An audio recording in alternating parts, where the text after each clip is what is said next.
উজুখানায় প্রায় 300 জন মুসল্লি একসাথে উজু করতে পারবে। যেহেতু জুমার দিন, তো সে কারণে চট্টগ্রামের বিভিন্ন প্রান্ত থেকে হাজার হাজার মুসল্লি আসেন এই মসজিদে নামাজ পড়তে। তো সে কারণে এই মসজিদের দুই পাশে গাড়ি পার্কিং করারও সুবিধা রয়েছে।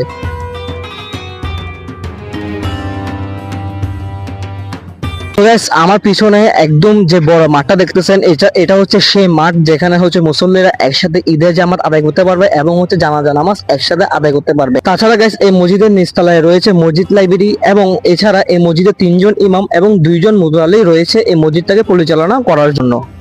আজকের ভিডিওটা এ পর্যন্ত ছিল। যদি ভিডিওটা আপনার কাছে ভালো লাগে তো লাইক করবেন এবং কমেন্ট করে জানাবেন এই ভিডিওর কোন পার্টটা আপনার কাছে ভালো লাগছে, এবং এই ভিডিওটা শেয়ার করবেন আপনার বন্ধু বান্ধবের সাথে। আর যদি চ্যানেলে নতুন হয়ে থাকেন তাহলে সাবস্ক্রাইব করে পাশে থাকুন। তো দেখা হচ্ছে নেক্সট ভিডিওতে। আল্লাহ হাফেজ।